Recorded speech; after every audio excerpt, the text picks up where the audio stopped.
Bonjour et bienvenue dans nos perspectives financières d'aujourd'hui. Rejoignez-nous aujourd'hui pour notre analyse du monde financier, des derniers événements, des dernières informations sur les marchés. Thomas va nous aider aujourd'hui depuis la salle des marchés. Goldman Sachs fait partie d'une poignée de banques américaines de premier plan qui chercheraient à utiliser le Bitcoin comme garantie pour des prêts en espèces aux institutions. Le variant Omicron pourrait ralentir la croissance économique mondiale en exacerbant les problèmes de chaîne d'approvisionnement et en déprimant la demande. Les entreprises britanniques ont du mal à trouver le personnel dont elles ont besoin et s'attendent à une inflation plus élevée dans l'année à venir selon une enquête publiée par la Banque d'Angleterre qui évalue l'opportunité de relever les taux d'intérêt. Les actions Alibaba ont baissé de 1,1% lors de la dernière session, l'indicateur ROC indique un mouvement haussier.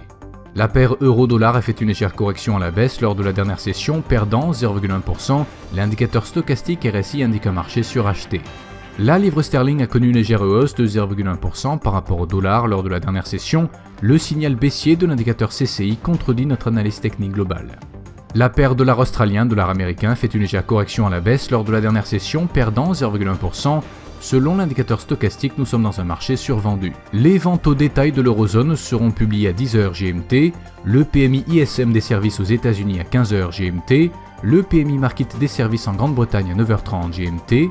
Les positions nettes NC de la CFTC pour la Grande-Bretagne seront publiées à 20h30 GMT, les positions nettes NC de la CFTC pour le Japon à 23h30 GMT, le PMI Market des services en Espagne à 8h15 GMT.